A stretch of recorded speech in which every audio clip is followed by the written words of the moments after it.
Hi, hello my dear students. Welcome to our channel Rajesh Biology and I am Rajesh, MSc Zoology. Today our topic is chromosomal disorders.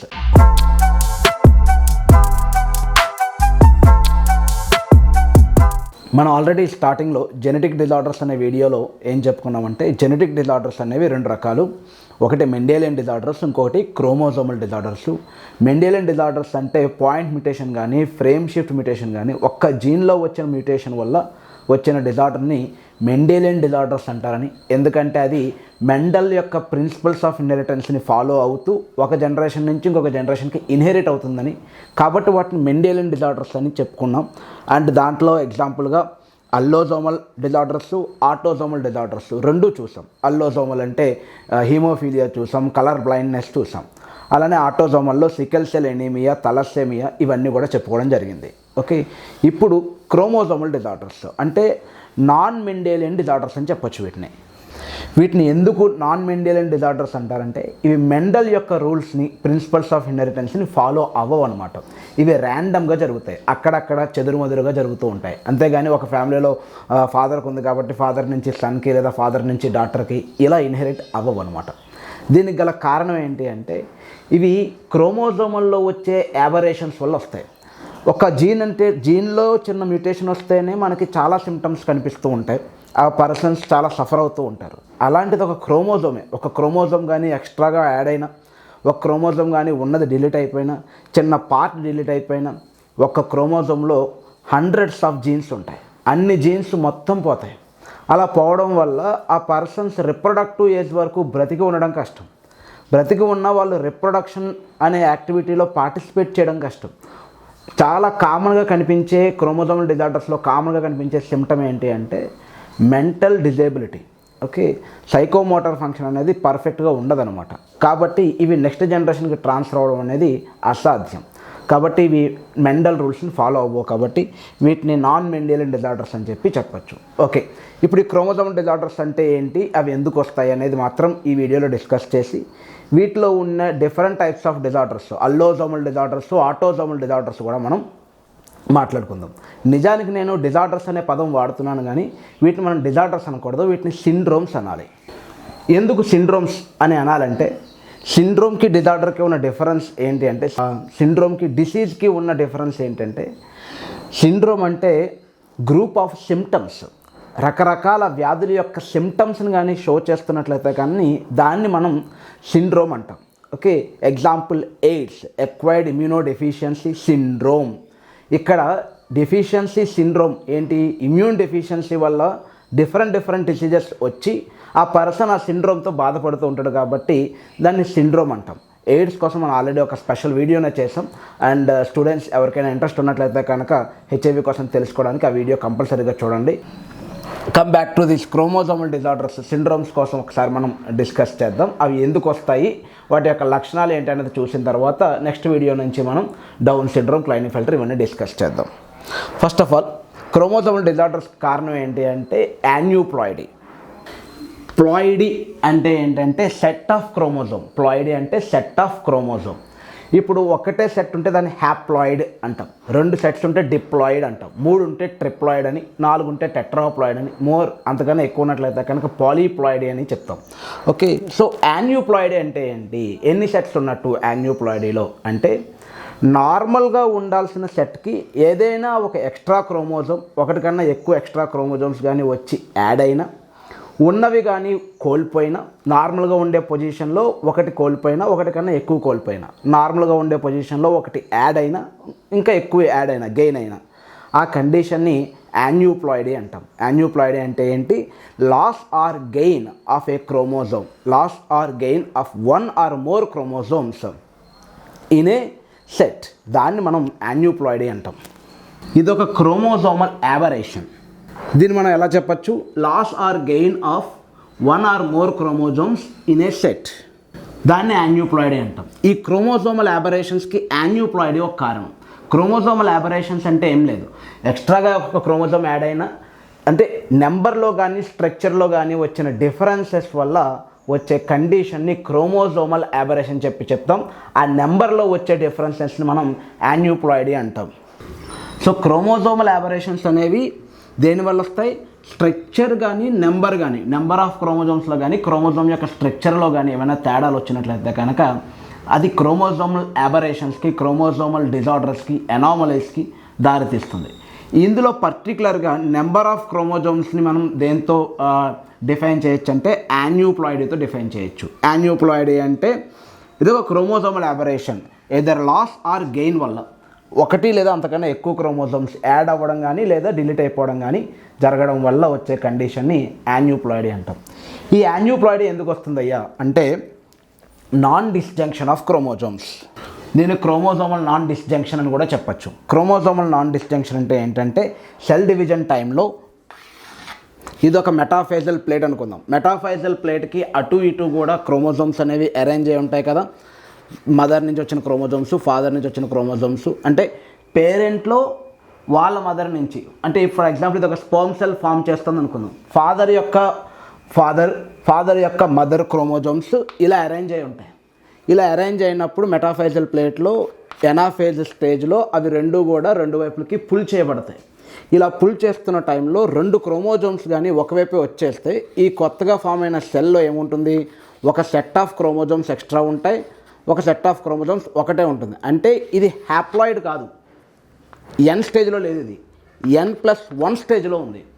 Okay, ఈ chromosome number maybe 21 అవ్వచ్చు, లేదా 13 అవ్వచ్చు, లేదా 18 అవ్వచ్చు, 23rd one అవ్వచ్చు. అంటే XY రెండు ఒకే sperm సెల్లో ఉండొచ్చు. ఓన్లీ ఆటోజోమ్స్ మాత్రమే ఉండి ఇక్కడ ఫర్ ఎగ్జాంపుల్ XY రెండు ఉన్నాయి అనుకుందాం. ఇది X, ఇది Y, రెండు ఒక స్పర్మ్లోకి వచ్చేసి అనుకుందాం. అప్పుడు అటువైపు స్పర్మ్ సెల్ ఎలా ఉంటుంది, ఓన్లీ ఆటోజోమ్స్ ఉంటాయి, అందులో అల్లోజోమ్స్ ఉండవు.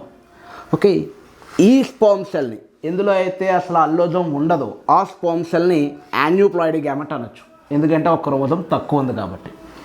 ఈ స్పర్మ్ సెల్ని కూడా యాన్యూప్లాయిడీ గ్యామెట్ అనొచ్చు, ఎందుకంటే ఈ స్పర్మ్ సెల్లో ఒక క్రోమోజోమ్ ఎక్కువ ఉంది కాబట్టి. సో N+1 లేదా N-1 ఈ స్టేజ్ని మనం యాన్యూప్లాయిడీ అనొచ్చు, యాన్యూప్లాయిడీ గ్యామెట్స్ అని చెప్పచ్చు. ఫర్ ఎగ్జాంపుల్ ఒక స్పర్మ్ సెల్లో XY రెండు ఉన్నాయనుకుందాం. ఓవాలో ఓన్లీ X మాత్రమే ఉంది ఆటోజోమ్స్తో పాటు. ఈ XY ఉన్న ఈ అబ్నార్మల్ యాన్యూప్లాయిడీ గ్యామెట్ ఈ నార్మల్ గ్యామెట్ కానీ ఫెర్టిలైజ్ చేస్తే ఏమవుతుంది, టోటల్ నెంబర్ ఆఫ్ 46 బదులు 46 ప్లస్ ఎక్స్ట్రా 1Y అనేది యాడ్ అయ్యి టోటల్ నెంబర్ 47 అవుతుంది. ఇప్పుడు ఈ జైగోట్ యాన్యూప్లాయిడీ జైగోట్ అనమాట. ఎక్స్ట్రాగా 1 క్రోమోజోమ్ యాడ్ అయినా, ఎక్స్ట్రా ఉన్న క్రోమోజోమ్లో ఒకటి డిలీట్ అయిపోయినా ఆ కండిషన్ని, ఆ క్రోమోజోమల్ యాబరేషన్ని మనం యాన్యూప్లాయిడీ అని చెప్పచ్చు. యాన్యూప్లాయిడీ కండిషన్ గ్యామెట్లో ఉండడం వల్ల అది జైగోట్లోకి వస్తుంది. ఓకే, జైగోట్ స్పెషల్గా ఎక్స్ట్రా క్రోమోజోమ్స్ని కలిగి ఉండదు. ఈ ఫ్యూజ్ అయ్యే గ్యామెట్ని బేస్ చేసుకునే జైగోట్ ఫార్మేషన్ ఉంటుంది. అంటే స్పర్మ్ సెల్ ఫామ్ అవుతున్న టైంలోనే ఆమియోటిక్ డివిజన్లోనే ఏదైనా ఒక అబరేషన్ జరగడం వల్ల ఈ అబ్నార్మల్ సెల్ డివిజన్లో ఓకే క్రోమోజోమల్ నాన్ డిస్జంక్షన్, ఇవి రెండు కూడా డిస్జంక్షన్ అవ్వాలి. ఇవి రెండు జంక్షన్గా ఉన్నాయి కదా, రెండు డిస్జంక్షన్ అవ్వాలి. ఇలా డిస్జంక్షన్ అయితే నార్మల్గా ఫామ్ అవుతాయి, కానీ అలా డిస్జంక్షన్ అవ్వకుండా నాన్ డిస్జంక్షన్ అయ్యి, నాన్ డిస్జంక్షన్ అంటే డిస్జంక్షన్ అవ్వకపోవడమే, నాన్ డిస్జంక్షన్ వల్ల రెండు క్రోమోజోమ్స్ ఒకే గ్యామెట్లోకి వెళ్తే అది యాన్యూప్లాయిడీకి కారణమవుతుంది. Chromosomal non disjunction is the reason for the aneuploidy gametes. Aneuploidy gamete fusion is the reason for the aneuploidy zygote. That aneuploidy zygote developed into a aneuploidy individual, and that aneuploidy condition is nothing but genetic or chromosomal disorder. అర్థమైంది అనుకుంటాను. Okay, so aneuploidy అంటే loss or gain of 1 or more chromosomes in a set during the cell division. It is due to chromosomal non distinction. ఇది chromosomal non distinction వల్ల వచ్చిన aneuploidy condition వల్ల మనకి వచ్చే syndromes. This leads to the chromosomal aberrations or syndromes. ఈ aberrations are సిండ్రోమ్స్ని మనం క్యారియోటైప్తో define చేయాలి. ఆ క్యారియోటైప్ అంటే ఏంటి, అది ఎలా రాయాలన్నది కూడా ఇక్కడే చూద్దాం మనం. ఓకే, క్యారియో అంటే న్యూక్లియస్ అని అర్థం. ఓకే, సో మనకి ప్రొకారియేట్స్, యుకారియేట్స్. ప్రో అంటే క్యారియోటైప్ ముందు అని అర్థం. So prokaryotes means carriers nucleus కన్నా ముందు ఏర్పడిన జీవులు. యు మీన్స్ రియల్, నిజ కేంద్రక జీవులు, కేంద్రక పూర్వజీవులు అని చెప్తారు తెలుగులో. ఓకే, కేంద్రక పూర్వజీవులు, దాన్నే ప్రో క్యారియోటిక్. యు అంటే నిజమని అర్థం, యూరి హెలైన్. ఓకే, సో యు అంటే నిజమని అర్థం. అలానే యూమెటాజోవా. సో అలా యూకారియో మీన్స్ నిజ కేంద్రకం. ఇక్కడ క్యారియో అంటే న్యూక్లియస్ అని అర్థం. ఓకే, క్యారియో టైపింగ్ అంటే న్యూక్లియస్లో ఉండే క్రోమోజోమ్స్ని ఒక ఆర్డర్లో అమర్చడాన్ని క్యారియో టైపింగ్ అంటాం. ఆ ప్రాసెస్ని క్యారియో టైపింగ్ అంటాం. అలా అమర్చిన తర్వాత దాన్ని కానీ మనం ప్రింట్అవుట్ తీసుకున్నట్లయితే కనుక దాన్ని క్యారియోగ్రామ్ అని చెప్పచ్చు. ఓకే, సో ఇలా క్యారియో టైప్ అంటే ఏంటంటే మనం ఆ న్యూక్లియస్ యొక్క ఇన్ఫర్మేషన్ని మెన్షన్ చేసే పద్ధతిని క్యారియో టైప్ అని చెప్పచ్చు. It is a method to present genetic information of an individual. It is a method to present a genetic information of an individual. మన యొక్క ఫర్ ఎగ్జాంపుల్ నా యొక్క జెనెటిక్ ఇన్ఫర్మేషన్ నేను మెన్షన్ చేయాలనుకోండి క్యారియో టైప్లో, దాన్ని ఎలా మెన్షన్ చేయొచ్చు? Total number of chromosomes 46, XY అని చెప్పి చేయొచ్చు. అదే ఫిమేల్ అయితే కనుక 46, XX అని చెప్పి మెన్షన్ చేయొచ్చు. లేదా దీన్నే నేను ఇంకా ఏమని చెప్పచ్చు?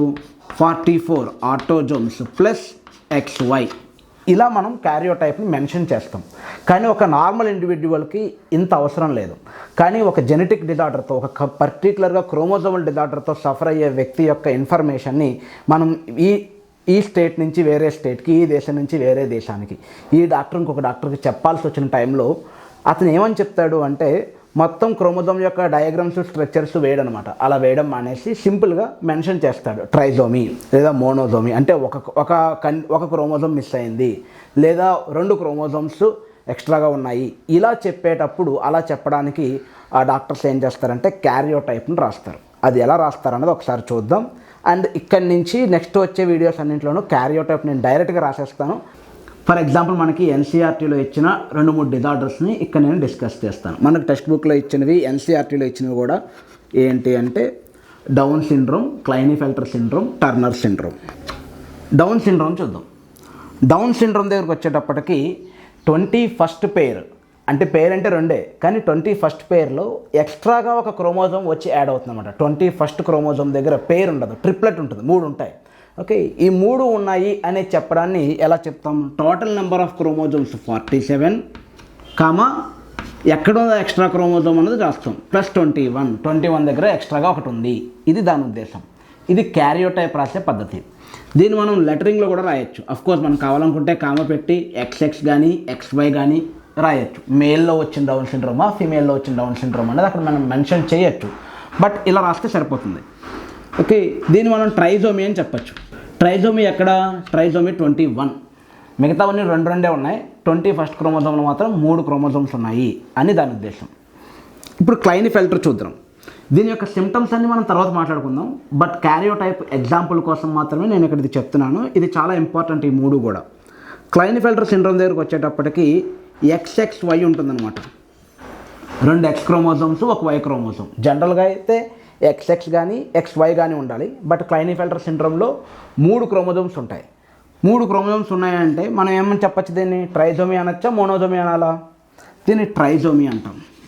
X అనేది లేదా ఈ అల్లోజోమ్ అనేది 23rd పెయిర్, కాబట్టి ఇది ట్రైజోమీ 23. Very important. ట్రైజోమీ 23 అంటే అది క్లైనీఫెల్టర్ సిండ్రోమే, XXY కండిషన్. దీన్ని నెంబర్లో రాయాలి. ఎలా రాయాలి? టోటల్ నెంబర్ ఆఫ్ క్రోమోజోమ్స్ ఎన్ని? 47. ఓకే, ఎక్కడ ఎక్స్ట్రాగా ఉంది అన్నది మనం రాయాలి. ప్లస్ 23 కన్నా కూడా XXY రాయడం బెటర్. ఎందుకు అంటే ప్లస్ 23 అంటే XXX అయి ఉండొచ్చేమో. ఫిమేల్లో 2 X క్రోమోజోమ్స్ వచ్చి మేల్ నుంచి 1 X క్రోమోజోమ్ వస్తే XXX అవుతుంది. ఓకే, అలా అనుకోకుండా ఇది XXY అని చెప్పాలి. ఇలా కాకుండా వేరేలా కూడా రాయొచ్చు. అది ఎలా అంటే టోటల్ నెంబర్ ఆఫ్ ఆటోజోమ్స్ 44, అవి నార్మల్గానే ఉన్నాయి అన్నది దాని ఉద్దేశం. Plus 44 plus XXY. ప్లస్ రాసాము అంటే కలపాలన్నమాట. 44 ప్లస్ అవి ఒక 3, 7, 47. ఇక్కడ మీరు ప్లస్ పెట్టినా, ఇక్కడ మీరు కామా పెట్టినా అవి 2 కూడా తప్పే. A comma can kill the person అని చెప్పేసి మన ఇంగ్లీష్లో ఒక స్టోరీ ఉంటుంది. ఓకే, సో కామాని పెట్టేటప్పుడు లేదా ప్లస్ పెట్టేటప్పుడు మీరు కౌంట్ చేసుకోండి. కామా పెట్టినా ప్లస్ పెట్టినా టోటల్ 47 రావాలి. మీరు ముందే 47 రాస్తే కామా పెట్టండి, 44 రాస్తే ప్లస్ పెట్టి XXY అని యాడ్ చేయండి. ఇప్పుడు టర్నర్ సిండ్రోమ్ చూద్దాం. ఇది మోనోజోమిక్ బెస్ట్ ఎగ్జాంపుల్. ఇక్కడ ఒక ఎక్స్ క్రోమోజోమ్ మిస్ అవుతుంది అనమాట. ఒకటే ఎక్స్ క్రోమోజోమ్ ఉంటుంది. ఆటోజోమ్స్ నార్మల్గానే ఉంటాయి, 44 ఉంటాయి. XO అనేది ఉంటుంది. మీరు X1 రాయొచ్చు లేదా ఓన్లీ ఎక్స్ అని చెప్పి రాయొచ్చు. ఇక్కడ ఇది ఓ కాదనమాట, ఇది 0. ఓకే, ఈ కండిషన్ని మనం ఏమని చెప్పచ్చు అంటే మోనోజోమీ. ఈ ఎక్స్ మిస్ అయిన ఒక క్రోమోజోమ్ 23rd పేర్లోనే మిస్ అయింది కాబట్టి మోనోజోమీ 23. దీన్ని మీరు ఎలా రాయొచ్చు అంటే టోటల్ నెంబర్ ఆఫ్ క్రోమోజోమ్స్ రాయాలి మీరు. టోటల్ ఎన్ని ఉంటాయి? నార్మల్గా అయితే 46, కానీ ఇక్కడ ఒకటి మిస్ అయింది కదా, 45 ఉంటాయి. కామా ఎక్స్ ఓ రాసినా రాయకపోయినా పెద్ద ప్రాబ్లం లేదు. అది ఓ కాదు నిజానికి, X0. ఓకే, లేదు మీరు ఆటోజోమ్స్తో కూడా కలిపి రాయాలనుకున్నట్లయితే కనుక ఆటోజోమ్స్లో ప్రాబ్లం ఏం లేదు. 44కి 44 ఉన్నాయి, ప్లస్ ఒకటే ఎక్స్ ఉంది, 44 plus X or 44 plus XO. ఈ ప్లస్ తర్వాత ఇది యాక్చువల్లీ 0, ప్లస్ తర్వాత ఉన్న 0కి పెద్ద ఇంపార్టెన్స్ ఇవ్వం కాబట్టి మనం టోటల్గా 45 అవుతుంది. ఇది క్యారియోటైప్ రాసే పద్ధతి. ఓకే, ఇప్పుడు నుంచి మనం అంటే దీని యొక్క నెక్స్ట్ వీడియో నుంచి డౌన్ సిండ్రోము, క్లైన్ఫెల్టర్ ఇవన్నీ డిస్కస్ చేద్దాం. అలా డిస్కస్ చేస్తున్నప్పుడు క్యారియోటైప్ నేను డైరెక్ట్గా రాస్తాను. ఒకవేళ మీకు ఏదైనా డౌట్ ఉన్నట్లయితే కనుక కామెంట్ బాక్స్లో మెన్షన్ చేయండి. ఇంకొకసారి మళ్ళీ నేను వేరే వీడియో చేసి ఎక్స్ప్లెయిన్ చేసేదానికి ప్రయత్నం చేస్తాను. అయితే క్రోమోజోమల్ డిజార్డర్స్ మనకి 2 రకాలు, ఆటోజోమల్ డిజార్డర్స్, అల్లోజోమల్ డిజార్డర్స్. ఇక్కడ మీరు అబ్జర్వ్ చేసినట్లయితే కనుక క్లైన్ఫెల్టర్, టర్నర్ ఇవి 2 కూడా అల్లోజోమ్కి సంబంధించినవి, XY. ఓకే, సో ఇవి అల్లోజోమల్ డిజార్డర్స్. అలానే ఆటోజోమల్కి వచ్చేటప్పటికి డౌన్ సిండ్రోమ్. దీంతో పాటు మనకి స్టేట్ టెక్స్ట్ బుక్లో ఇంకా చాలానే ఇచ్చాడు. అంటే క్రైడు చార్ట్ సిండ్రోమ్ కావచ్చు, Patau syndrome, Edward syndrome. Okay, so ఇలా మనకి డిఫరెంట్ సిండ్రోమ్స్ ఇచ్చారు. అవన్నీ కూడా మన క్రోనిక్ మైలోజెనస్ లుకేమియా ఇలా చాలా డిజార్డర్స్ ఇవ్వడం జరిగింది. అవన్నీ డిస్కస్ చేద్దాం. అవన్నీ కూడా autosomal syndromes. Okay, this is for today class. Thank you, have a nice day.